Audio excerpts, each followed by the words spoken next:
কৃষ্ণের 64 প্রকারের লীলা, তার মধ্য থেকে দুইটি হচ্ছে পালা আর সবগুলো হচ্ছে লীলা। একটি হচ্ছে আসার পালা আর একটি হচ্ছে যাওয়ার পালা। এই পালা দুইটি সবার জীবনে আসে, সবাইকে শুনতে হয় এবং করতে হয়। তাহলে আমাদের সবার আসার পালা কিন্তু শেষ, এবার সবারই যাওয়ার পালা। আপনারা সকলেই কীর্তন শ্রবণ করতে এসেছেন, আমরাও এসেছি। কীর্তন যখন শেষ হবে আস্তে আস্তে সবাই গৃহে ফিরে যাবে।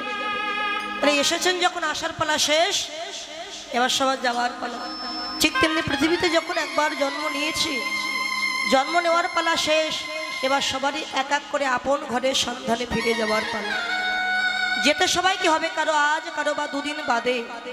যদি কেউ বলেন যে আমি অনেক ধন সম্পত্তির মালিক, ব্যাংকে 50 লক্ষ টাকা আছে, 10 তলা বাড়ি আছে, আমি সহজে মরবো না, ভুল বাবা।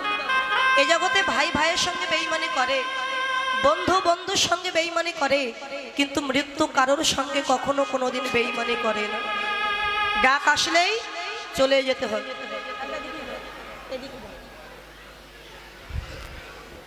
সময় আসলেই যেতে হবে। দেখুন মা, যেমন কলস, কলস তো মাটির কলস। এখন যদি সেই কলসটা ভগবান সোনা দিয়ে কিংবা হীরা দিয়ে বাঁধিয়ে দেন, তখন সেই কলসের একটা অনেক দাম। এখনো সোনার দাম তো অনেক, তাই না মা? 2 কেজি। মা, সোনার কলস যদি হয় তখন সোনার কলসের একটু অহংকার হবে যে আমি সোনা দিয়ে বাঁধানো, আমার অনেক অহংকার, আমার অনেক দাম, আমি সহজে কারোর কাছে কখনো মাথা নিচু করব না। মহাজন বললেন, কলস তুমি যতই হীরার হও না কেন, সোনার হও না কেন, একজনের কাছে তোমাকে নত হতে হবে। কার কাছে? ছোট্ট একটি মাটির গ্লাসের কাছে তোমাকে নত হতেই হবে। কেননা তুমি যে কলস, তোমার স্বভাব হচ্ছে নিচু হওয়া, নত হওয়া। তাই ধন সম্পত্তি যতই তৈরি করি না কেন, পৃথিবীতে যখন একবার এসেছি সবাইকে যেতে হবে, আজ কারো দুদিন বাদে। তো চলুন আমরা সেই লীলা আস্বাদন করব, ভগবান শ্রীকৃষ্ণের অপ্রাকৃত লীলা, উত্তর গোষ্ঠ লীলা। কীর্তন পরিবেশন করতে গিয়ে অনেক ভুল ত্রুটি হবে, নিজে গণে সন্তান মনে করে, ভগ্নী মনে করে সকলেই চরণে স্থান দেবেন, যেন চরণ ছাড়া করবেন। জয় জয় নিতাই গৌর সীতানাথ প্রীতি প্রেমানন্দে, নিতাই গৌর গৌরী হরি বল, হরি বল, হরি বল, হরি বল, হরি বল, হরি বল।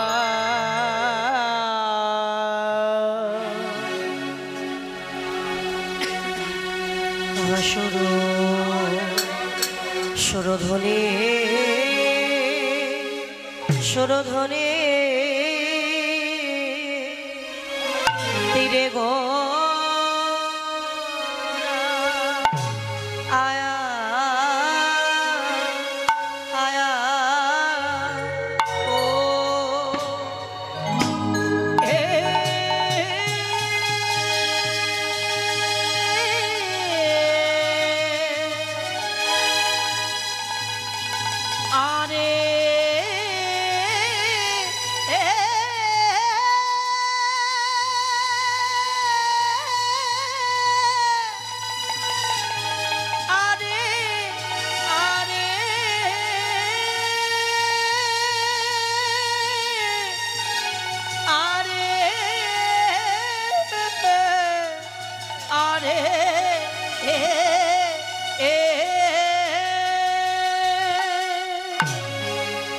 কিবা সুরধ্বনি তীরে ও তীরে গোড়া ও গে আমার কিনা আয়া আয়া ভাবে আয়ে আয়ে কিনা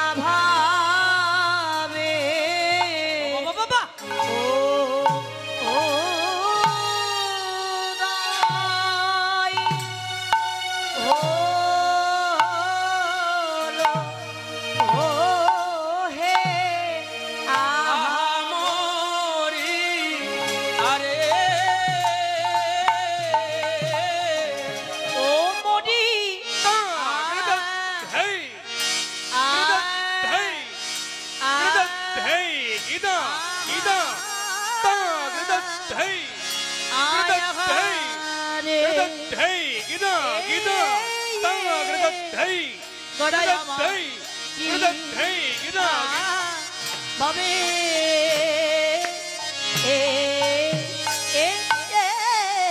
কিনা ভাবে উদয় হারে আগামরি আরে অমরিয়া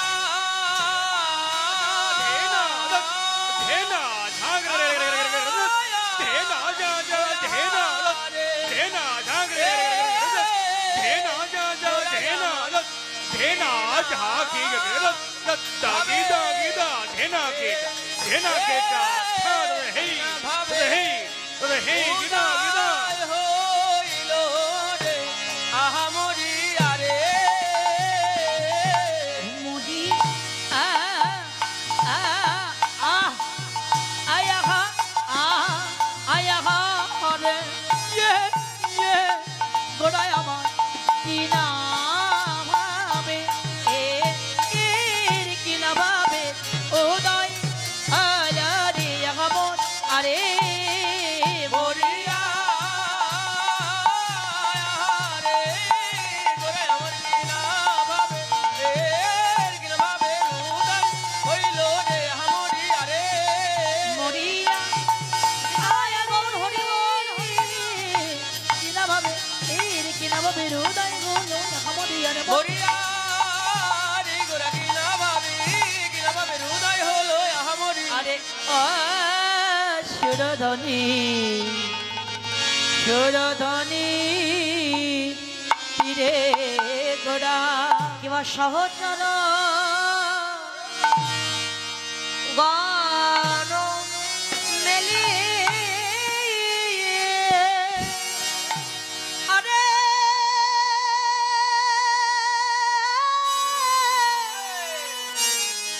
আরে কিবা সহ যারা গণ মেলি আরে কিবা সহ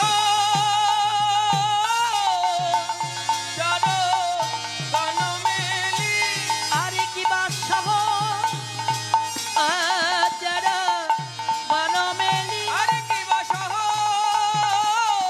যারা গণ মেলি আরে কিবা সহ যারা গণ মেলি আরে কিবা সহ যারা গণ মেলি আরে কিবা সহ যারা গণ মেলি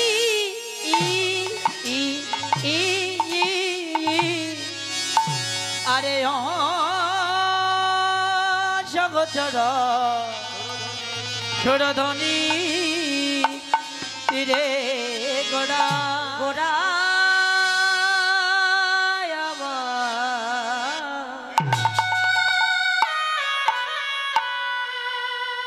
গোড়া সহ চর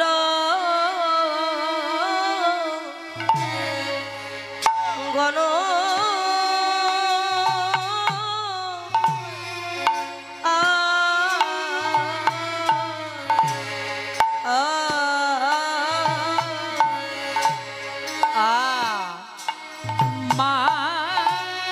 মারি গোড়া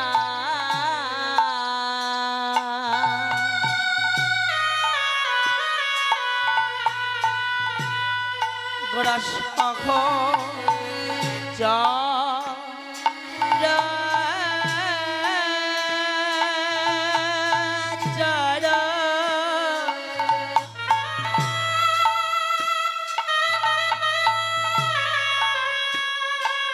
সহচর গলা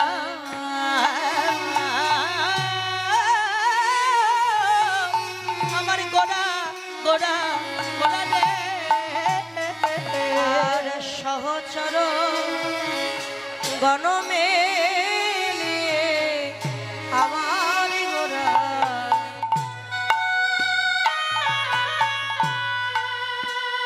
গোড়ায় আমার আনন্দেবী বিভোর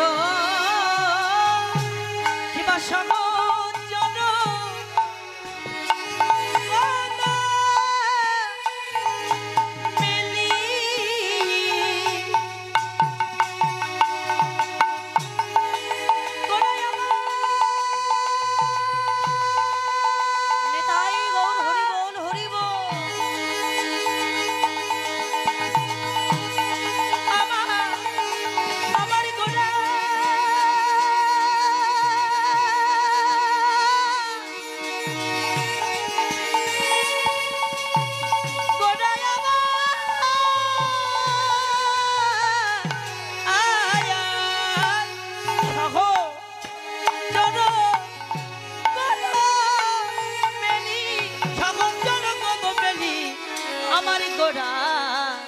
আজি আনা দেবী বড় আজ বিভোরে যে হলো রে, বিভোরে যে হলো রে, ওরে আমার বিভোরে যে হলো রে, বিভোরে যে হলো রে, ওই না সহচর গণ মেলি গোড়ায় আমার বিভোর হলো রে। ওই সহচর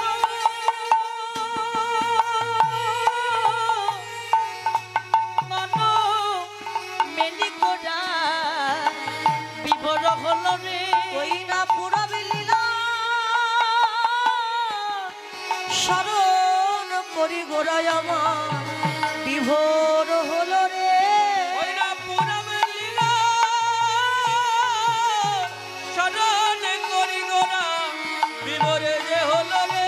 বলো হবে না কেন বলো বা? বলো হবে না কেন বা? এ যে ব্রজের কানাই নদীর নিমাই হবে না কেন এই যে বা? বোঝের কানাই নদের নিমাই হবে না কেন বা?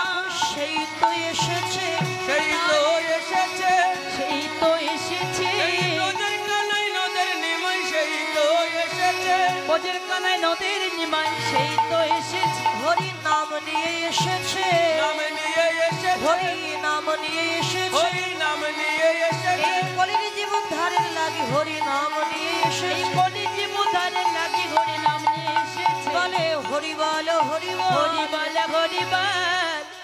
আমি আর হরি বলবো না, সবাই হরি বলছে না আর আমি হরি বলবো না। আচ্ছা আপনারা কেউ হরি বল বলছেন না সবাইকেও কেন? বলতে হবে হরি। সবাই বলুন, ভাগ্যে হয় কি আর না হয়। এমন সঙ্গ হয় কি না হয়। সবাই মিলে হাত তুলে হরি বল হরি বল হরি বল হরি বল। হরি বলিলে জন্ম ধন্য হবে হরি বল হরি বল।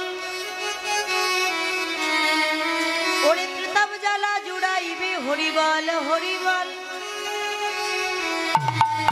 তোমার নিতম জ্বালা জোড়াইবে হরি বল হরি বল, নিতম জ্বালা জোড়াইবে হরি বল হরি বল। চলে গেলে আর হবে না হরি বল হরি বল, চলে গেলে আর হবে না হরি বল হরি বল। ওরে দিনে দিনে দিনাগত হরি বল হরি তোমার দিনে দিনে দিনাগত হরি বল হরি বল, দিনে দিনে দিনাগত হয় এমন ভাগ্য হয় কি না হয়। দিনে দিনাগত এমন ভাগ্য হয় কি না, ভক্ত সঙ্গ হয় কি না হয়, এমন ভাগ্য হয় কি না, এমন দিনের হয় কি না হয়, এমন ভাগ্য হয় কি না। চলে গেলে আর হবে না হরি বল হরি বল।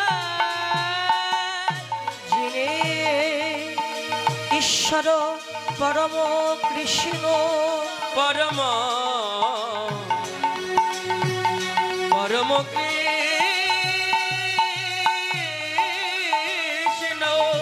আমার আমার সচ্চিদানন্দ বিগ্রহ যিনি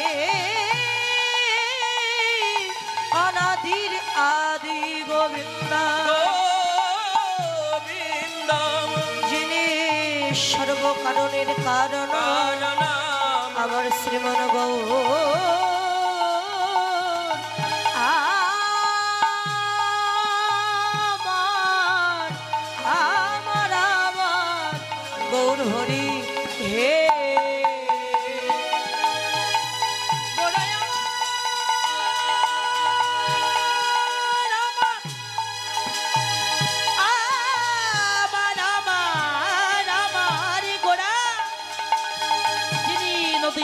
নবদ্বীপের মাঝে এই পরিহত জীব উদ্ধার করিবার লাগি সুদামাকা প্রেমধন নিয়ে সচি মায়ের গর্ভ মাঝারে উদয় হয়ে প্রত্যেক জীবের দ্বারে ধারে দিয়ে কে নিবে বলে দুটি নয়নে জল ফেলে এই ধোলায় গড়া গৌরী দিয়ে পাপাচারী দুরাচারী জীব উদ্ধার করিবার জন্য আজ সেদে ধারে ধারে দিয়ে সুদামাকা নামে ফেলে হাতে পায়ে ধরে তরবার লাগি উদ্ধার করিবার লাগি গোড়া গোড়ায় আমার আজ দারে দারে গিয়ে নাম বেলায়ে সে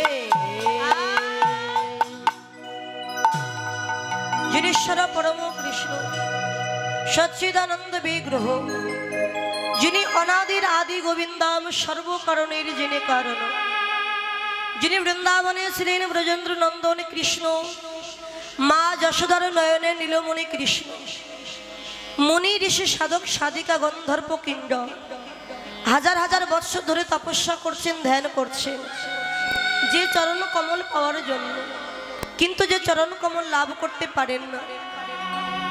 আজ শ্যান বিরিঞ্চি বাঞ্ছিত ধন, এই কলির আরাধ্য দেবতা পতিতে পাবন আমার গৌরাঙ্গ সুন্দর, আজ আমাদের মতো অত্যাচারী পাপাচারী বেভিচারী দুরাচারী জীবের মলিন দশাকে দর্শন করে শ্রীধাম নদিয়া নবদ্বীপের মাঝে গৌর হয়ে আবির্ভূত হয়েছে।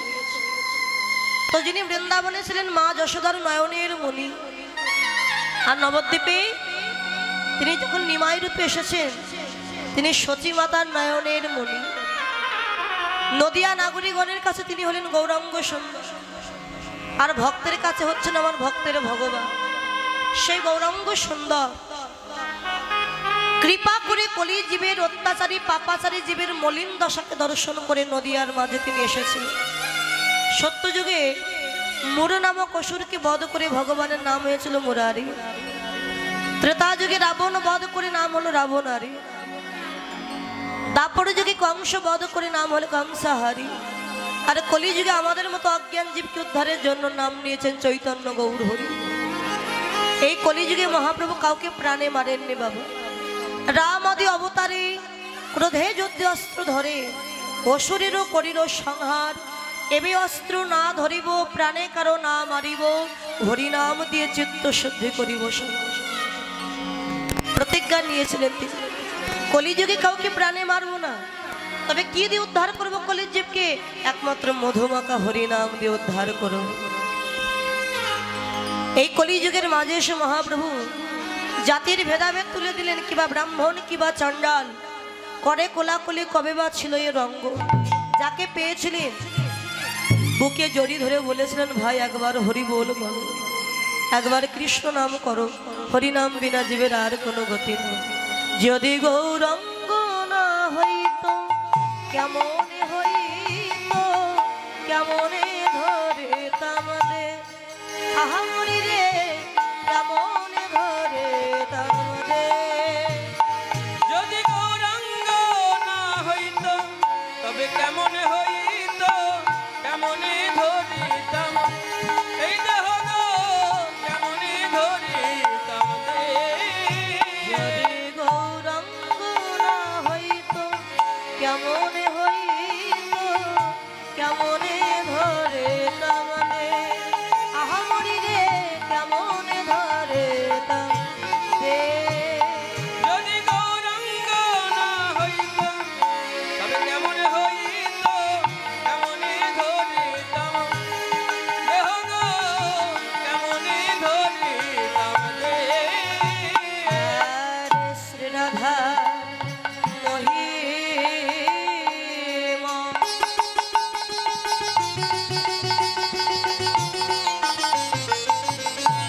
প্রেম রস সীমা বলো এই জগতে জানাতো কে? শ্রী রাধা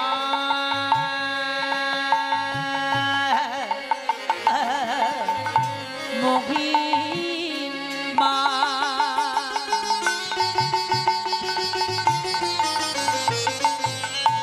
প্রেম রস সীমা বলো জগতে জানাতো কে? রসের গৌর যদি না আসিত, রস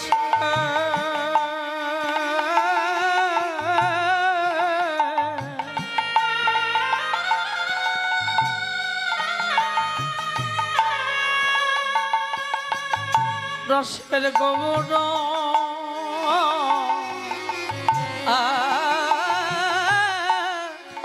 গৌর যদি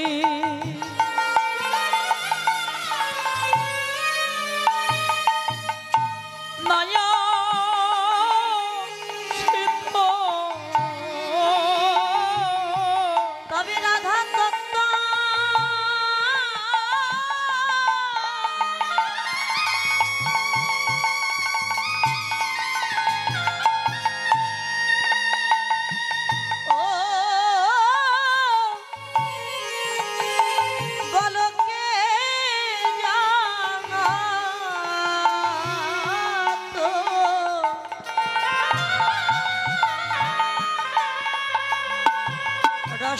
গৌর যদি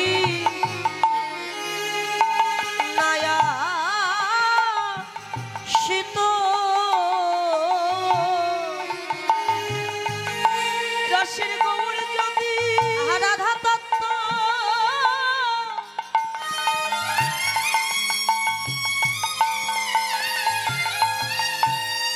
এই রাধা তত্ত্ব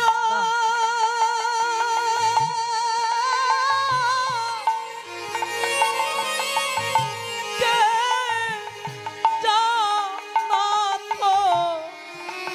জানাত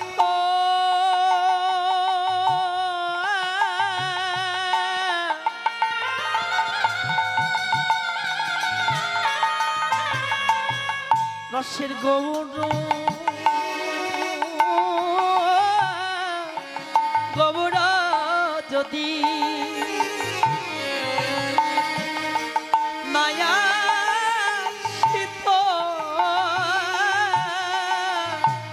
বলো বলো কে জানাতো বলো কে জানাতো বলো কে জানাতো কে জানাতো আমার গৌরী যদি নাই আসিত এই রাধা তত্ত্ব বলো কে জানাতো আমার গৌরী যদি নাই আসিত আমার গৌরী এসে না বিলাইল যদি নাই আসিত আমার গৌর সে নাম বিলাইল রাধা তত্ত্ব কি জানাতো আমার গৌর যদি নাই আসিত রাধা তত্ত্ব কি জানাতো বলে কে বল কে নিবি বলে গৌর যদি নাই আসিত নিবি নাম নিবি বলে গৌর যদি নাই আসিত রাধা তত্ত্ব কে জানাতো বল জগতে জানাতো কে গো জগতে জানাতো কে রাধে কইছন তুয়া প্রেমা কইছন মধুরিমা কইছন সুখী তু ভোর এতিন বাঞ্ছিত ধন ব্রজে না হইল পুরন ভাবিয়া মই না পাইন ওর তাই তো ভাবিয়া দেখুন মোরে শ্রী রাধার স্বরূপ ভিনে এ বাসনা পূর্ণ কভু নয় তাই তো রাধা প্রেম গুরু করি রাধা ভাব কান্তি অঙ্গে ধরি নদিয়াতে গিয়ে হব উদয় রাধে তোমার অদ্ভুত প্রেমের মহিমা কেমন অদ্ভুত প্রেমের মাধুর্য কেমন আমাকে নানাভাবে উপভোগ করে যে সুখ তুমি পাও রাধে সেই সুখের বশবর্তী বা কেমন এটা বৃন্দাবনে আমার জানা হলো না রাধে এই তোমার প্রেমের ঋণ পরিশোধ করবার জন্য আগত কলিযুগের মাঝে আমি গৌর হয়ে আমি নাম বিলাব রাধে বলে কেঁদে বেড়াবো সেই গৌরাঙ্গ সুন্দর তিনি আজকে কলিজীবের দ্বারে দ্বারে গিয়ে নাম দিয়েছেন বৃন্দাবনে ছিলেন রাজার ছেলে নন্দ ঘোষ বাবার নাম রাজার সন্তান হয়েও আজকে কলিযুগে তিনি কাঙাল হয়ে এলেন কেন বলে আপনি আচরি ধর্ম জীবের শিখান সেই তো সিদ্ধান্ত গীতা ভগবতে গান নিজে আচরণ করে জগৎকে শিক্ষা দিচ্ছেন কেননা আমি যদি নিজে আচরণ না করি জগৎকে কখনো শেখানো যাবে না। আমি যদি হরি বলে না কাঁদি কলিজীব তো কখনো হরি নামে কাঁদবে না। এই জগতে পিতামাতা সন্তানকে যেমন ভাবে শিক্ষা দেবে সন্তান কিন্তু তেমনই শিক্ষা পায়। পিতামাতা যদি কৃষ্ণ ভক্ত হয়ে সন্তানকে কৃষ্ণ ভক্ত হওয়ার শিক্ষা দেয় ওই সন্তান কৃষ্ণ ভক্ত হবে। কি গো মা, বাবা হলো বীজ, মা হলো ক্ষেত্র বা জমি। বীজ যদিও খারাপ হয় জমির গুণে ভালো ফসল হয়, কিন্তু এই জমিটাই যদি খারাপ হয় কখনো ভালো ফসল ফলতে পারে না। তাই মাটি যদি ভালো হয়, মাটি আর মাটি, মাটি মানে জমি আর মাটি মানে অর্থাৎ এই মা, মা যদি কৃষ্ণ ভক্ত হয় তাদের সন্তানে কৃষ্ণ ভক্ত হবে। যেমন ভক্ত প্রহ্লাদ, পিতা ছিল অসুর হিরণ্যকশিপু, মা ছিল দেবী কয়াধু। পিতার জন্য সন্তান কৃষ্ণ ভক্ত হরিভক্ত হয়নি, মা কয়াধুর কারণে হরিভক্ত হয়েছিলেন আমার ভক্ত প্রহ্লাদ। তাই বলে পৃথিবীতে কেউ ভক্তি নিয়ে জন্মগ্রহণ করে, আবার পৃথিবীতে এসে কেউ ভক্তি বস্তুটা অর্জন করে। যার ভক্তি নাই সে কি করবে না, যার ভক্তি আছে তার চরণের দাস হয়ে যাবে। তার চরণে যদি দাস হতে পারো, তার যদি কৃপা হয় মানব জন্ম ধন্য হয়ে যাবে। দেখুন নবদ্বীপে মহাপ্রভু যখন হরিনাম করতেন, মহাপ্রভুর নামে প্রেমে বিভোর হয়ে যখন নবদ্বীপ থেকে বৃন্দাবনে যান, বনে হিংস্র বাঘ সিংহ তারা হরিনামে পাগল হয়ে তারাও কিন্তু হরি বলে কেঁদেছে। নবদ্বীপে মহাপ্রভুর একজন পারিষদ ভক্ত ছিলেন, যার নাম ছিল সেন শিবানন্দ। এই শিবানন্দ পণ্ডিত মহাপ্রভুর একজন ভক্ত। তো ইনি তো প্রসাদ ভোজী ছিলেন বাবা। তার নিত্যদিনের কর্ম, আগে মন্দিরে ভোগ নিবেদন করবেন, ভগবানকে ভোগ লাগাবেন, তারপরে যত ভক্ত বৈষ্ণব আসতেন ভক্তদের প্রসাদ দিতেন, তারপরে নিজে সেবা করতেন। তো আজকে যখন মন্দিরে ভোগ লাগিয়েছে, তার বাড়ির সামনে রাস্তা দিয়ে যাচ্ছিল একটা কুকুর। যেই না প্রসাদের ঘ্রাণ নাসিকায় লেগেছে, ওমা দেখবেন এমনি অন্যের কিন্তু একটা অন্যরকম গন্ধ বা সুবাস ঘ্রাণ, কিন্তু সেটা যখন গোবিন্দ সেবায় প্রসাদী হয়ে যায়, সেই প্রসাদের বা সেই অন্যের ঘ্রাণটাই কিন্তু বদলে যায়। আপনি হরিবাসরে এসে যে প্রসাদ সেবা করেন, বাড়িতে এমন করে রন্ধন করে সেবা করতে যাবেন, এমন স্বাদ হবে না। কেননা প্রসাদ রন্ধন করে যারা রন্ধন করছেন, কৃষ্ণ নাম শ্রবণ করতে করতে প্রসাদ রন্ধন করছেন, তারপর রন্ধন করবার পরে ওই প্রসাদের উপরে একটা তুলসীর পাতা যেই না নিবেদন করলো, ওই প্রসাদ, ওই অন্ন আর অন্ন থাকলো না, হয়ে গেল মহাপ্রসাদ। তা যেই না প্রসাদের ঘ্রাণ নাসিকায় লেগেছে, কুকুরটা চিন্তা করছে, আহারে এতদিন কত কিছু সেবা করেছি, কিন্তু এমন সুগন্ধিযুক্ত খাবার এর আগে তো আমি কখনো কোনোদিন সেবা করি। কোথা থেকে আসছে ওই ঘ্রাণ? সেখানে তো আমাকে একটু যেতে হবে। তা প্রসাদের ঘ্রাণ যখন নাসিকায় লেগেছে, ঘ্রাণ শুকিয়ে ওই শিবানন্দ পণ্ডিতের বাড়ির উঠানে গিয়ে দাঁড়িয়েছে। দেখছে আপনাদের মতো অনেক ভক্ত দাঁড়িয়ে আছে ওই প্রসাদ পাওয়ার জন্য। কুকুরটা চিন্তা করছে, আমি যদি এখানে অপেক্ষা করি, ওই ভক্তদের যখন প্রসাদ দেবে তখন আমাকেও হয়তো একটু প্রসাদ দেবে। দূরে গিয়ে চুপটি করে বসে আছে। শিবানন্দ পণ্ডিত মন্দিরে ভোগ লাগিয়ে ভক্তদের সেবা দিচ্ছে। সেবা দেওয়ার পর দেখলেন দূরে একটি কুকুর বসে আছে। কুকুরটা বসে শিবানন্দের দিকে তাকিয়ে আছে। শিবানন্দ পণ্ডিত তার কাছে গিয়ে কুকুরটাকে ডেকে বলে, কিরে তুই প্রসাদ পেয়েছিস? কিন্তু সে তো মানুষ নয়, হ্যাঁ কি না বলবে। কিরে প্রসাদ পাবি? কিছু বলছে। আচ্ছা দাঁড়া, আমি দেখছি। মন্দিরে গিয়ে একটু প্রসাদ এনে কলার পাতায় করে কুকুরটার সামনে দিয়ে, যত প্রসাদের ঘ্রাণ নাসিকায় লাগছে, কুকুরটা তত যেন আনন্দ আত্মহারা হয়ে যাবে। আনন্দ আত্মহারা হয়ে মনের আনন্দে ওই প্রসাদ সেবা করেছে। সেবা করে মনে মনে চিন্তা করছে, আহারে আজকে এই প্রসাদ সেবা করে মনে হচ্ছে আমার জীবনটাই যেন ধন্য হয়ে গেল। তো সেবা করে চলে গেছে। পরদিন আবার চিন্তা করছে কুকুরটা, আজকেও যদি আমি যাই, ওই মন্দিরে তো প্রত্যেকদিন ভোগ লাগানো হয়, তাহলে আজও আমাকে একটু প্রসাদ দেবে। আজও গেছে কুকুরটা ওই মন্দিরে, তাকে আজও প্রসাদ দিয়েছে। প্রসাদ সেবা করে যেহেতু ওই বাড়িতে প্রসাদ পাচ্ছে, ওই বাড়ি ছেড়ে কুকুরটার কোথাও যায় না, ওই বাড়িতেই থেকে গেছে। শিবানন্দের প্রতি একটা মায়া চলে এসেছে, আর কুকুরটার প্রতি শিবানন্দের একটা মায়া চলে এসেছে। একদিন যায়, দুদিন যায়, 3 দিন যায়। আচ্ছা মা, মাসে কয়টা করে একাদশী হয় মা? 2টা করে একাদশী। শিবানন্দ পণ্ডিত চিন্তা করলেন, আজকে তো একাদশী, আমরা মন্দিরে যারা আছে সবাই একাদশী করব, ছোট থেকে শুরু করে বৃদ্ধ। আর মন্দিরে আজকে অন্ন ভোগ দেওয়া হবে না, ফল প্রসাদ দেওয়া হবে। তা আমরা না হয় একাদশী করবো বুঝলাম, কিন্তু আমার বাড়িতে যে কুকুরটা আছে, ও তো আর মানুষ নয় যে একাদশী করবে। তো ওকে কি করে সারাদিন অনাহারে রাখবো? ওর জন্য আলাদা করে একটু অন্ন রন্ধন করে রেখে দিয়েছি। মন্দিরে ফল প্রসাদ দিয়ে ভক্তদেরও ফল প্রসাদ দিয়েছে। আর কুকুরটার সামনে কলার পাতায় করে অন্ন দিয়ে বলছে, এই আজকে তো একাদশী, আজকে আমরা কেউ অন্ন সেবা করব না, তাই তুই তো আর পারবি না, তাই তোর জন্য আমি আলাদা করে অন্ন রন্ধন করে রেখেছি, এই নে অন্ন সেবা করে নে। কুকুরটা দেখছে সবাই ফল সেবা করছে, আর তার জন্য একা কিনে শুধু অন্ন। কুকুরটা কেঁদে ফেলল দয়াময়। আজকে আমি পশুকুলে জন্ম নিয়েছি বলে আমি কি তোমার নামে একটু একাদশীও করতে পারবো না দয়া? শুধু আমার অপরাধ যে আমি পশুকুলে জন্ম নিয়েছি। আমি কাকে বলবো আমার মনের দুঃখ কষ্ট যে আমি অন্ন সেবা করব না, আমিও একাদশী করব? আমার ব্যথা আমার কষ্ট যে কেউ বুঝবে না।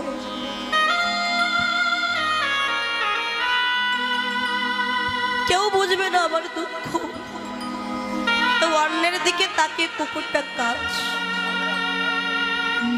শিবানন্দ পণ্ডিত গিয়ে দেখছি অন্যদিন যেমন প্রসাদ দিলে সেবা করে, আজকাল সেবা করছে না, কুকুরটা কাজ। হরিবল।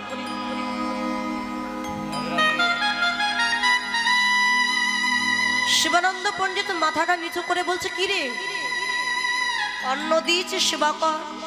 যেই না মাথা নিচু করেছে অমনি কুকুরটা তার সামনের দুখানা চরণ দিয়ে একেবারে শিবানন্দ পণ্ডিতের গলাটা জড়িয়ে ধরেছে। জড়িয়ে ধরে যেন বলতে চাই, শিবানন্দ আমি অন্ন সেবা করব না, আমিও একাদশী করব, আমিও প্রসাদ সেবা করব। কিন্তু বাবা, পশুর কথা কি আর মানুষ বুঝতে পারে? কি রে, অন্ন সেবা করবি না? আচ্ছা দাঁড়া, আমি দেখছি কি করা যায়। মন্দিরে গিয়ে দেখছে বাবা, মন্দিরে একটি মাত্র ফল আছে যেটা শিবানন্দ নিজের জন্য রেখে দিয়েছে। চিন্তা করলেন এই ফলটা না হয় আজকে আমি ওকে দিয়ে দিয়ে আমি না হয় নির্জল উপবাস কাটিয়ে দেব। হরিবল। নির্জল উপবাস কাটিয়ে দেব। তার যে পাত্রে অন্ন ছিল কলার পাতায় করে ওই পাত্রে গিয়ে ফলটা দিয়েছে শিবানন্দ। দেখো কোনটা সেবা করে। ফল এক পাশে, অন্ন এক পাশে। কুকুরটা অন্ন ফেলে রেখে ওই ফল প্রসাদটাই সেবা করেছে। ও বুঝতে পেরেছি, তুই তাহলে একাদশী করবার জন্য কাঁদছিলি। ওরে, অনেকে আছে মানুষ কুলে জন্ম নিয়ে তারা একাদশী করতে পারে না, থাকতে পারে না, আর তুই কিনা একটা পশু হয়ে একাদশী করবার জন্য কাঁদছিস। ঠিক আছে, আমি যখন বুঝতে পেরেছি সামনের একাদশী এলে তোকে আমি অন্ন দেব না, তুইও একাদশী করিস আমাদের সাথে। বেশ কিছুদিন ওই মন্দিরেই থাকে, প্রসাদ পায়। ভক্তরা যখন প্রসাদ রেখে চলে যায়, ওই যে ওই প্রসাদ কুকুরটা সেবা করে। আজকে শিবানন্দ পণ্ডিত যাবেন পুরী ধামে প্রভু জগন্নাথের দর্শন করতে। নবদ্বীপে আরো অনেক ভক্ত বৈষ্ণবেরা যাবেন, সবাই মিলিত হবেন নদীর ঘাটে গিয়ে। তো শিবানন্দ রাস্তায় বাহির হয়েছে যাওয়ার জন্য। কুকুরটা বুঝতে পেরেছে, বুঝতে পেরে শিবানন্দের সামনে গিয়ে একেবারে শিবানন্দের চরণ দুখানা জড়িয়ে ধরেছে। কিরে, বাধা দিচ্ছিস কেন? আমি যাচ্ছি পুরী ধামে জগন্নাথ দর্শন করতে, আমার চরণ ছেড়ে দে, ছেড়ে দে বলছি। ও চরণ ছাড়ছে। এই তুইও কি তাহলে যাবি? কিছুই বলছে। ঠিক আছে, যদি যেতে চাস তাহলে চল, দেরি করিস না, অনেক দেরি হয়ে যাচ্ছে, চল আমার সাথে চল। কুকুরটাকে নিয়ে যাই নদীর ঘাটে গিয়ে দাঁড়িয়েছে, আরো তো অন্যান্য ভক্তরা দাঁড়িয়েছিল শিবানন্দের অপেক্ষায়। কুকুরটাকে দেখি অন্যান্য ভক্তগণ তো রেগে গেছে। শিবানন্দ, ও শিবানন্দ, তুমি যাবে সঙ্গে কুকুরটাকে আমার নিয়ে যাবে নাকি? বাবা, তখনকার সময় কুকুর বিড়ালকে স্পর্শ করলে স্নান করতে হতো, খুব মেনে চলত। এই কুকুর নিয়ে যাবে নাকি? আবার দেখো, যদি কুকুরের সাথে নিয়ে যাও আমাদের সঙ্গে তোমাকে নিয়ে যাব, আর যদি কুকুরটাকে রেখে যেতে পারো তবে তুমি আমাদের সঙ্গে চলো, আমরা ওই কুকুরটার সাথে একই নৌকায় পার হতে পারবো। শিবানন্দ বলে, ভাই ওই এতটা পথ আমার সাথে এসেছে, এখন আমি যদি ওকে রেখে যাই ও মনে বড় কষ্ট পাবে, দুঃখ পাবে। ওসব আমরা জানি না, কি করবে তুমি দেখো। ঠিক আছে, কুকুরটার দিকে তাকিয়ে দেখছে কুকুরটা অঝর ঝরায় কাঁদছে। প্রভু মনে মনে বলছে যে আমি পশুকুলে জন্ম নিয়েছি বলে আমি তোমার সেবা থেকে, সমস্ত সেবা থেকে আমি বঞ্চিত হয়ে যাব প্রভু। দেখি শিবানন্দ কি বলে, ও যা বলবে আমি তাই শুনি। কুকুরটার কাদা বদন দেখে শিবানন্দের একটু মায়া হলো, আর চিন্তা করলেন আমি শুনেছি ধর্মরাজ যুধিষ্ঠির যখন স্বর্গপথে যাত্রা করেছিলেন সাথে ছিলেন একটা কুকুর। যখন ধর্মরাজ তাকে পরীক্ষা করবার জন্য ধর্মরাজ বলেছিলেন যুধিষ্ঠির স্বর্গে যেতে হলে কুকুরটাকে রেখে যেতে হবে। যুধিষ্ঠির বলেছিলেন আমরা 5 ভাই আর আমাদের স্ত্রী দ্রৌপদী স্বর্গপথে আমরা যাত্রা করেছিলাম, আমার 4 ভাই আমায় ছেড়ে চলে গেছে, তাদের মৃত্যু হয়েছে, আমার স্ত্রীর মৃত্যু হয়েছে, সেও আমায় ছেড়ে চলে গেছে, কিন্তু এই কুকুরটা আমায় ছেড়ে যায়। ও আমার সাথী হয়ে এতটা পথ এসেছে, তাই আমি স্বার্থপরের মতো ওকে ছেড়ে একা আমি স্বর্গে যাব না। সেদিন যদি যুধিষ্ঠির মহারাজ পারেন তাহলে আমি কেন পারবো না? ঠিক আছে ভাই, তোমাদের যদি কোনো ক্ষতি হয় তোমরা চলে যাও, আমি আর যাব না পুরীধাম। শিবানন্দ একটা কুকুরের জন্য তুমি আমাদেরকে ত্যাগ করছো? বেশ, থাকো, তোমার এই কুকুর নিয়ে আমরা চলে গেলাম। সবাই নদী পার হয়ে চলে যাচ্ছে, কিন্তু এতটা পথ গেছে তো শিবানন্দের মনে স্বাদ যাচ্ছে, এতটা পথ এলাম আর একটু প্রভু দর্শন করতে পারবো না। তা নদীর ঘাটে মাঝি দাঁড়িয়ে আছে নৌকা নিয়ে। মাঝিকে বলে মাঝি ভাই, ও মাঝি ভাই তুমি আমাকে একটু দয়া করে পার করে দাও না। পার তো করবো, এই কুকুর কি করবে? দেখো ভাই, ওই এতটা পথ আমার সাথে এসেছে, আমি ওকে ছেড়ে গেলে ও মনে বড় কষ্ট পাবে। তা ঠিক আছে, আমার এই কুকুরটাকে সাথে তুমি পার করে দাও, যত মানুষ পার করবে সবার ভাড়া আমি তোমাকে দিয়ে দেব। ঠিক আছে, তুমি যখন বলছো ভাড়া দিয়ে দেবে, তবে আর একটা শর্ত আছে। কি শর্ত বলো? যদি কোনো ভক্ত শোনে আমার নৌকায় কুকুর উঠেছিল, আমার নৌকায় আর কেউ উঠবে না, তাই ওপারে গিয়ে তুমি ওকে নামিয়ে জল দিয়ে আমার নৌকাটা সুন্দর করে ধুয়ে মুছে পরিষ্কার করে দেবে। ঠিক আছে, আমি এটাও করতে রাজি আছি। নৌকায় তুলে যখন পার করে দিয়েছি, ওপারে কুকুরটাকে নামিয়ে জল দিয়ে শিবানন্দ নৌকাটা ধুয়ে দিচ্ছে, আর কুকুরটা দেখছে আজকে আমার জন্য আমার প্রভুর এত দুঃখ, এত কষ্ট, আরে আমি আছি বলে তার দুঃখ কষ্ট, আমি না থাকলে তার তো কোনো কষ্ট নেই, দুঃখ। আমার জন্য তাকে যখন এত কষ্ট পেতে হচ্ছে, আমি আর থাকবো না, আমি চলে যাব। কুকুরটা আস্তে আস্তে চলে যাচ্ছে। এদিকে মাঝি শিবানন্দকে ডেকে বলে, শিবানন্দ, ও শিবানন্দ, তুমি কার জন্য এত কষ্ট করছো গো? কেন না যে কুকুরটার জন্য তুমি আমার নৌকাটা ধুয়ে মুছে দিচ্ছ, দেখো পার হয়ে গিয়ে ওই কুকুরটা কেমন স্বার্থপরের মতো তোমাকে ছেড়ে একা একা চলে যাচ্ছে। শিবানন্দ তাড়াতাড়ি করে উঠে দেখে সত্যি কুকুরটা বেশ কিছু দূর চলে গেছে। মনে বড় কষ্ট পেল, যার জন্য আমি এত কিছু করলাম, আজকে সেই কিনা আমায় ছেড়ে চলে গেল। বেশ, ও যাচ্ছ, আমি আর ওর জন্য কষ্ট পাবো না, দুঃখ পাবো না, ও যা। শিবানন্দ পরে একা একা যাচ্ছে। এদিকে বাবা ওই কুকুরটা সবার আগে, এমনকি ওই ভক্তদেরও আগে পুরী ধামে পৌঁছে গেছে। কোথায়? যেখানে স্বয়ং গৌর হরি ওই গরুড়া স্তম্ভে হাতখানা রেখে আমার জগন্নাথের মূর্তি দর্শন করছে আর অঝর ঝরায় কাঁদছে। কেননা গৌরী তো জগন্নাথ, গৌর হলেন সচল আর মূর্তি হচ্ছে অচল। জগন্নাথ দর্শন করছেন আর অঝর ঝরায় কাঁদছেন, আর কুকুরটা গিয়ে মহাপ্রভুর চরণের পাশে গিয়ে বসে পড়েছে। যখন প্রভু কাঁদছে তার নয়নের জল টপ টপ করে কুকুরটার মাথায় পড়ছে, আর কুকুরটা যখন কাঁদছে তার নয়নের জল আমার মহাপ্রভুর চরণে গিয়ে পড়েছে। চমকে উঠেছে আমার গৌর হরি, কে কে কাঁদছে অমন করে? চরণের দিকে তাকিয়ে দেখে ওই কুকুরটা। কুকুরটাকে ডেকে বলে, ওরে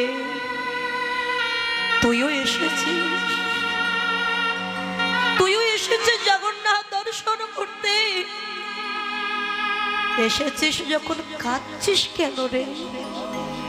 একবার কৃষ্ণ বল, আরে একবার কৃষ্ণ বল। সঙ্গে সঙ্গে কুকুরটা মহাপ্রভুর চরণ দুখানা জড়িয়ে ধরেছে, জড়িয়ে ধরে যেন বলতে চাইছে, দয়াময় মন যে চায় আমি একটু কৃষ্ণ বলে কাঁদি, কিন্তু আমার যে বলার শক্তি তুমি দাওনি গৌর হরি। কি করে বলবো আমি কৃষ্ণ? দয়াময় প্রভু গো,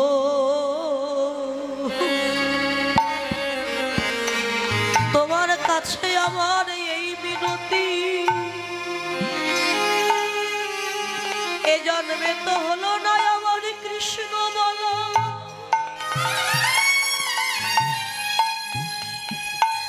তাই আবার যদি আমায় কখনো জন্ম দাও,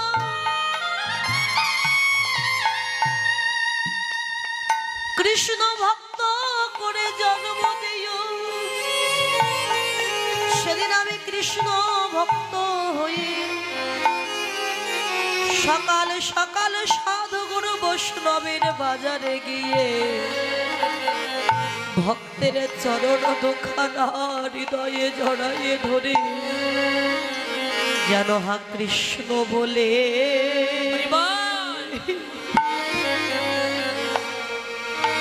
আমি কাঁদিতে পারি। আমি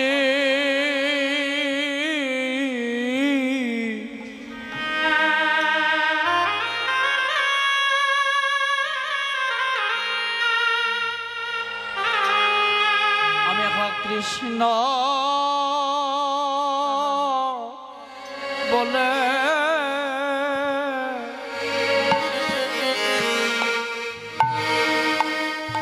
আমি কাঁদিতে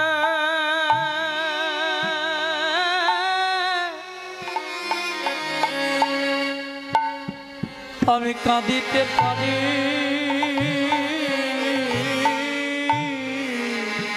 দুটি নয়ন জলে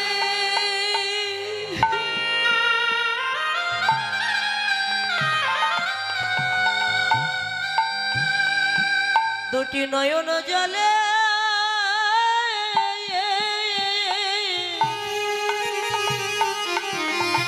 আমার বুকু ভাব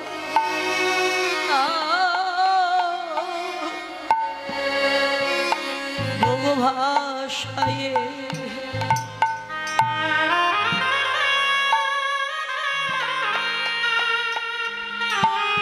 জানো হা কৃষ্ণ বলে আমি কাঁদিতে পারি। দুটি নয়ন জলে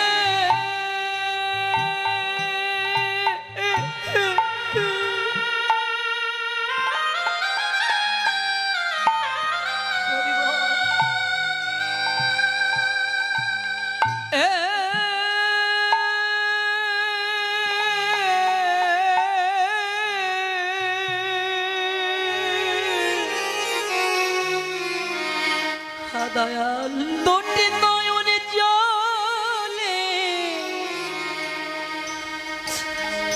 ওকে ভায়ে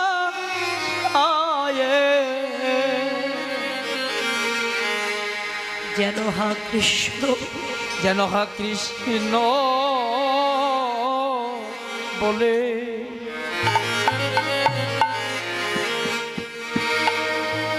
আমি কাঁদিতে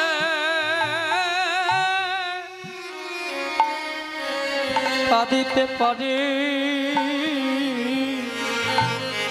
কুকুরটার মনের ভাব জানতে পেরে মহাপ্রভু কুকুরটাকে ডেকে বলে, ওরে পরজন্মে কৃষ্ণ বলবি কেন? তুই এ জন্মেই কৃষ্ণ বলবি কি করে প্রভু?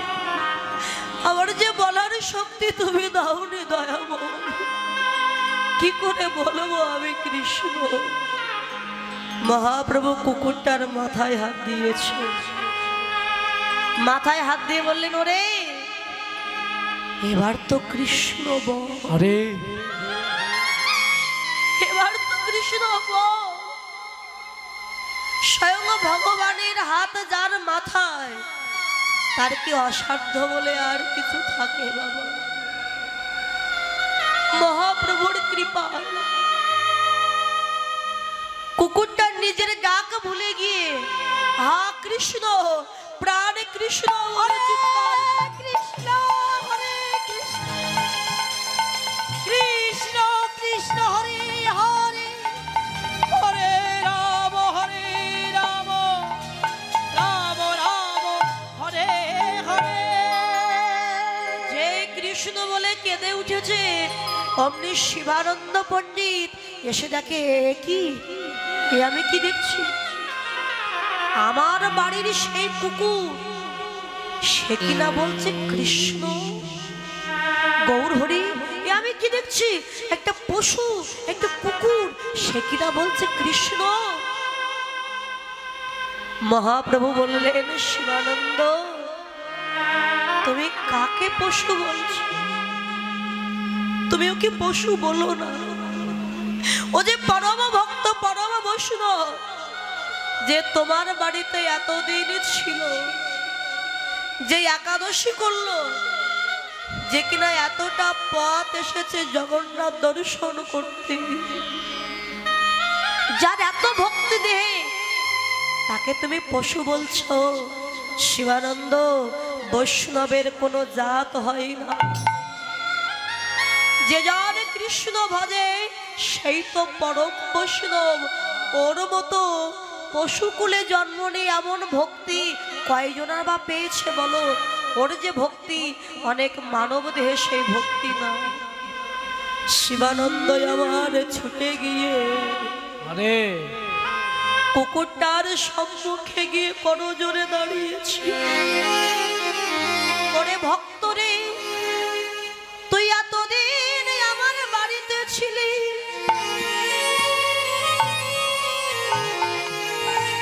কিন্তু তোর মতো ভক্তকে আমি চিনতে পারিনি। তোর দেহে যে ভক্তি, সেই ভক্তি যে আমার দেহে না। আবার তো হলো না গৌর গোবিন্দের কৃপা।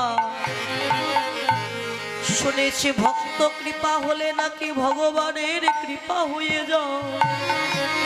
তুই তো পরম ভক্ত, কেন আর দূরে দাঁড়াই আছি? একবারে আয় ভক্ত,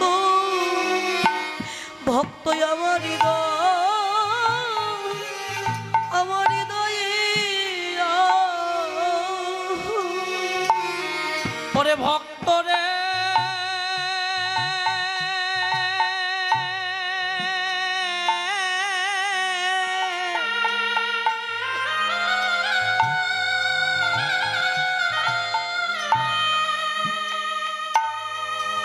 বলি একবার আয়া আয় ভক্ত,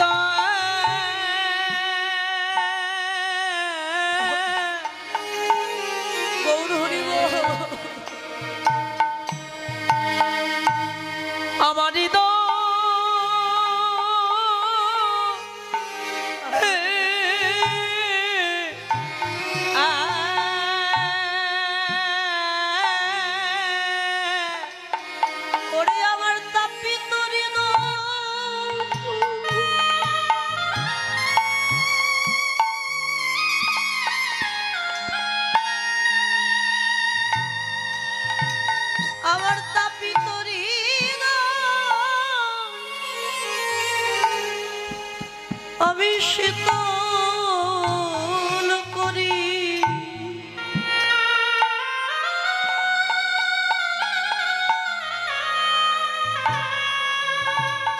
একবারে আয় আয় ভক্ত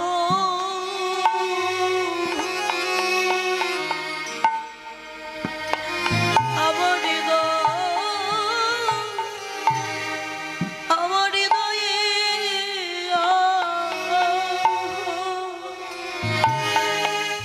আমার তাপিত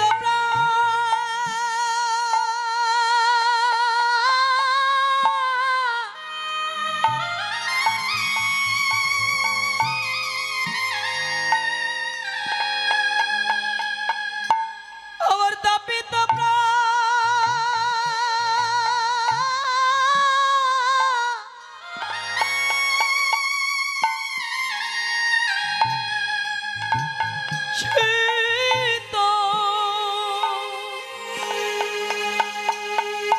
শীতল করি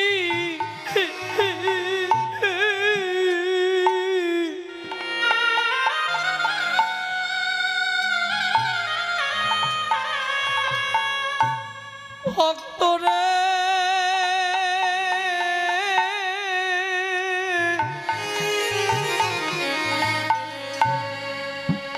একবার আয়া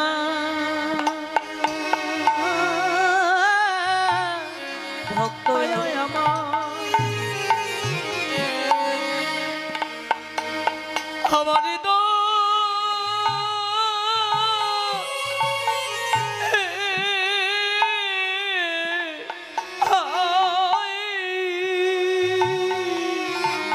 ওরে আমি যে কত জনমে আমি অপরাধী আমি কত জনমে অপরাধী আমি কত জন্মে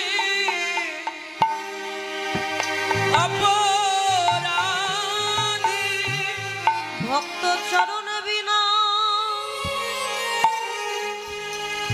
আমার নাই যে গতি আমি কত জনমে আমি অপরাধী ভক্তির ছড়ান বিনা আমার নাই যে গতি আমি কত জনমে আমি অপরাধী ভক্ত চরণ বিনা আমার নাই যে গতি আমি কত জন্মে অপরাধী আমার এমন দিন হয় কি না আমার এমন দিন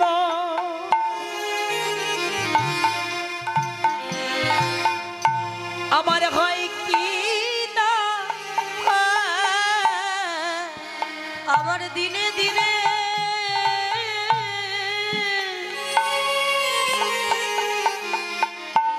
গোনা দিন আমার ফুরাইয়ে গেল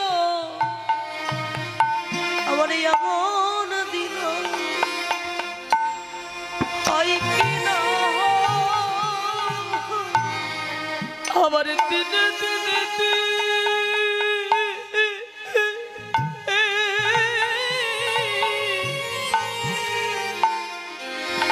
এই গোনা দিন ফুরাইয়ে গেল একবারে আয় আয় ভক্ত আমার হৃদয়ে আমার দেখিতে দেখিতে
মহাপ্রভু কুকুরটার মাথায় হাত দিয়েছেন, যা তোর মনের আশা পূর্ণ হয়ে গেল।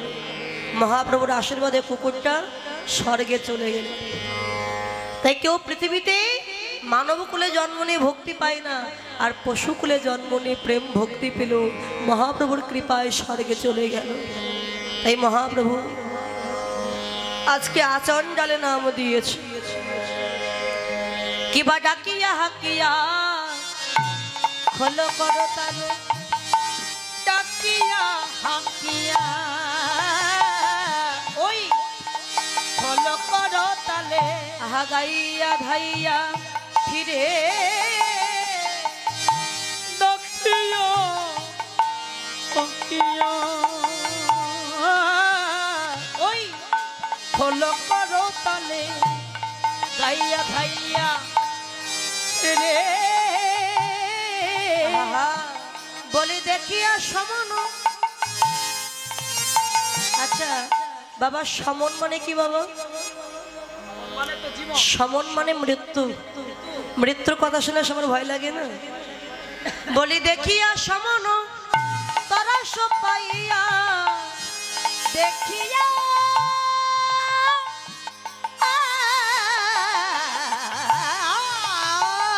সমন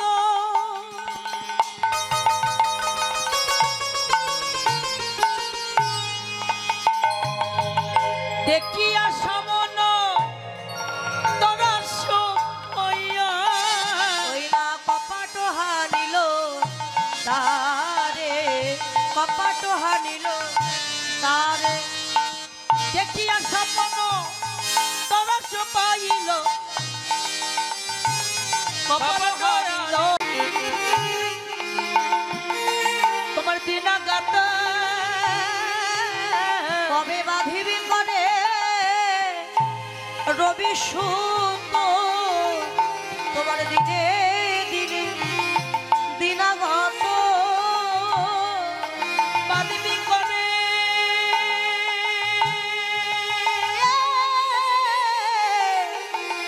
এই রবি সুতা সেদিন ডাকিতে হবে ওই নন্দ সুত, বাদি কবি তোর ডাকিতে হবে নন্দ সুত, ধীরে ধীরে দিনা গাত বাদিবি করে রবি সুতা তারা কপাট হানিল তারে। গো কপাল কানিল দারে মহাপ্রভু যখন পারেশান ভক্তগণকে নিয়ে সুরধুনী গঙ্গার কুলে খেলা খেলছে, হরিনামের খেলা, মহাজন লিখলেন কি, আহা খেলা এ বিনোদ খেলা,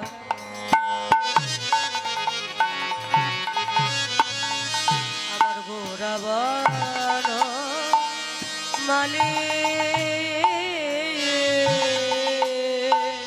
খেলায় খেলায়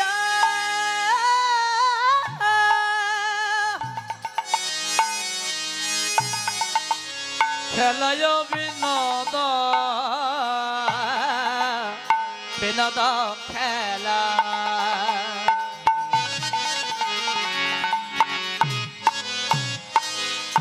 আমার গড় বন মালি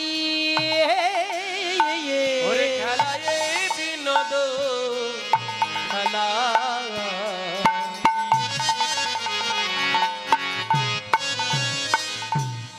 আমার গোরা বন মালি আর পুলি নবী খার করে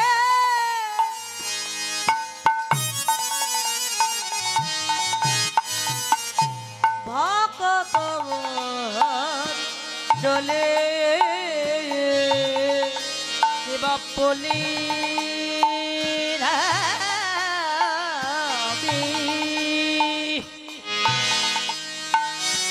বিগার করে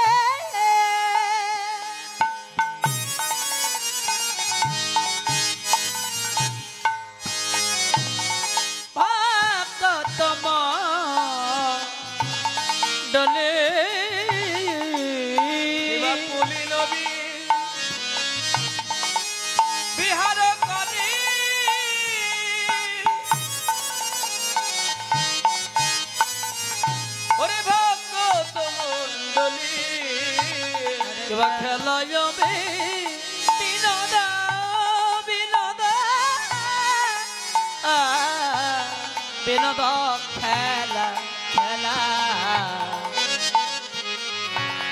আমার গোড়া বন মানি আজ খেলিছে গোরারা খেলিছে গোরারা, খেলিছে গোরারা খেলিছে গোরারা, ওই মধুর হরি নামের খেলা খেলিছে গোরারা এই মধুর হরি নামের খেলা খেলিছে গোরারা এই যে মধুর হরি নামের খেলা খেলিছে গোরারা ওরে মধুর হরি নামের খেলা, খেলিছে গোরারা, ওই সঙ্গে যত ভক্ত মেলা খেলিছে গোরারা সঙ্গে যত এই ভক্তের মেলা বলি হরি বলাই আর বাহু তো সঙ্গে যত ভক্ত মেলা হরিবলায়ের বাহু তোলা, সঙ্গে যত ভক্ত মেলা হরিবলায়ের বাহু তোলা, সঙ্গে যত ভক্ত মেলা হরিবলায়ের বাহু তোলা। সঙ্গে যত ভক্ত মেলা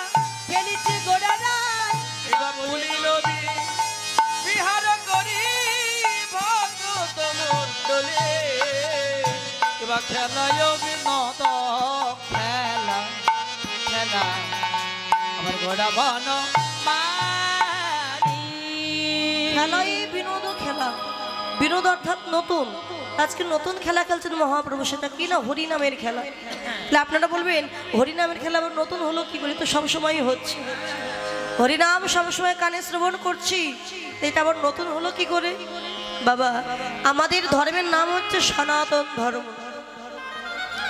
শাশ্বত চিরন্তন চির নতুন যা অতীতে ছিল বর্তমানে আছে ভবিষ্যতে থাকবে আজকে আমরা সবাই হরিনাম শ্রবণ করছি বাবা আমাদের কাছে নতুন আমাদের পরবর্তী প্রজন্ম যারা আসবে তারা শ্রবণ করবে তাদের কাছে নতুন তার পরবর্তী প্রজন্ম যারা আসবে তারা শ্রবণ করবে তাদের কাছে নতুন বাবা এই হরিনাম খেলা কখনো কি পুরাতন হয় এত যে আপনারা কীর্তন শ্রবণ করেন হরিনাম শ্রবণ করেন কখনো কি নামের প্রতি অবহেলা এসেছে যে সব জায়গায় কীর্তন শুনতে যায় ভালো লাগে না ওই এক হরিনাম এক কৃষ্ণ নাম ভালো লাগছে না শুনতে কি বাবা এমন মনে হয়েছে না বরং কৃষ্ণ নাম হরিনাম আপনি যতই শ্রবণ করেছেন নামের প্রতি আরো লালসা জেগে গেছে এখন তো প্রত্যেক গ্রামে গ্রামে 3-4টে করে অনুষ্ঠান হচ্ছে কীর্তন হচ্ছে ভগবত পাঠ হচ্ছে সব জায়গায় অষ্টকালীনের এই 6টা পালাই হচ্ছে একই পদ সবকিছু একই তবে যত শ্রবণ করছেন কখনো অবহেলা নয় আরো লালসা বেড়ে যাচ্ছে হরিনাম এমনই যত শ্রবণ করবেন নাম শ্রবণ করতে করতে নামের কৃপা যখন হয়ে যাবে আপনি নাম ছাড়তে চাইলেও হরিনাম আপনাকে আর ছাড়বে না আপনি যদি কাউকে বলেন দাদা চলো একটু কীর্তন শুনে আসি সে যদি বলেন না আমার ভালো লাগে না কীর্তন শুনতে আমি যাব না আপনি জোর করে তাকে একদিন নিয়ে আসবেন 2 দিন নিয়ে আসবেন 3 দিন নিয়ে আসবেন 4 দিনের মাথায় আপনাকে আর জোর করে আনা লাগবে না সে নিজেই চলে আসবে না তাকে আর ঘরে থাকতে দেবে না নাম তাকে টেনে নিয়ে আসবে তাই তো আপনারা এত দূর দূরান্ত থেকে এসেছেন হরিনাম কৃষ্ণ নাম শ্রবণ করবার জন্য সেই হরিনামের খেলা খেলছেন মহাপ্রভু আমরা একটু খেলবো নামের খেলা খেলবেন আপনারা সবাই মিলে তোরা দেখবি যদিয়া এই সোনার নদিয়া আচ্ছা সচি মায়ের দোলালিয়া